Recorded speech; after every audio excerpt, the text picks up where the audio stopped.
There's something about looking down the barrel of a gun when it's pointed at your head. And twice in my life, I've had this happen.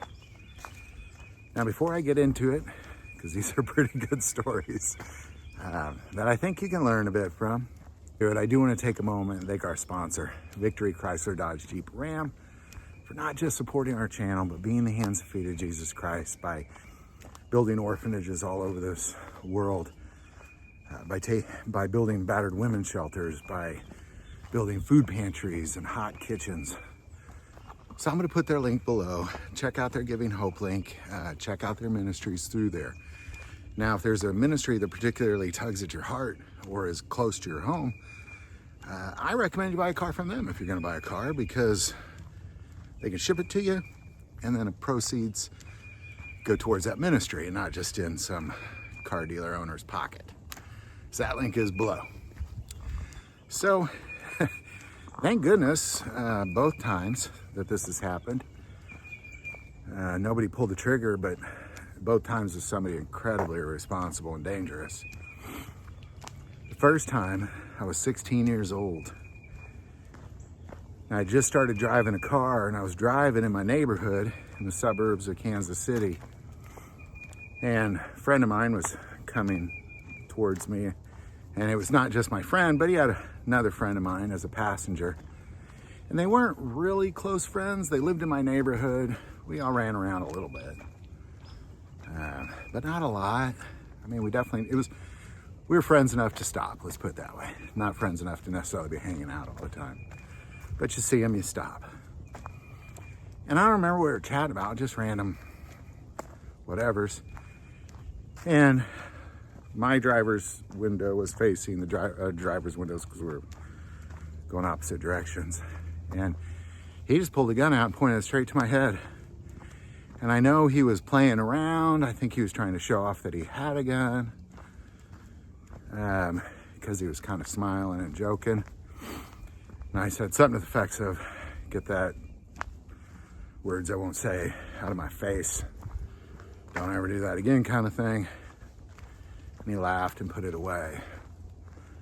But I never forgot about that, like just how irresponsible and ignorant. I don't know, I actually heard that friend passed away a few years ago. I think sudden cardiac arrest or something. But that was something that, I don't know, I think so often people are just trying to look cool or funny or whatever. And I want to add to that my youngest son graduated this last spring, and about a year ago. And another one of his friends was having a graduation party, and somebody was jokingly pointing a gun at him. Not my son, but his friend. And the trigger went off, and it shot him in the neck. And he grabbed his neck, and he started to run upstairs to get his mom. And he died on the stairs. You know, it's not real funny. I wasn't then, certainly in both those scenarios. Now, the second time I had a gun pointed at my head, it was actually 3 or 4 guns pointed at my head. I was walking with a couple friends, again, in high school. I think I was a senior maybe. And we went to visit somebody out in a different suburb than I grew up, but still a suburb of Kansas City. I don't think the cops, these are cops that did this, I don't think they would have done it in my hometown because they knew me. But I think we had walked up to the convenience store just right around the block. So, we didn't drive, we just walked up there. And on the way back, this cop goes by cruising, and he just locks up his brakes and turns around. Now, and you're a teenager in the 80s and a cop does that, you take off running, because all that's gonna happen is he's gonna come and harass you. He's gonna frisk you and search you and then haul you to your parents' house and wake them up and cause all sorts of problems for everybody. So we just would run, that's what we did. That's not the first time that happened. I think I ran from the cops as a teenager, never doing anything illegal, just being out late, not wanting to deal with the headache of police, you know, dragging you home and waking your parents up. As a general rule in my house, there were no rules unless it bothered my parents, which that would have done it. Anyhow, so we take off running, and it's running down this railroad track, and I jumped into these high grass, bushy area, you know, to try to just lay low.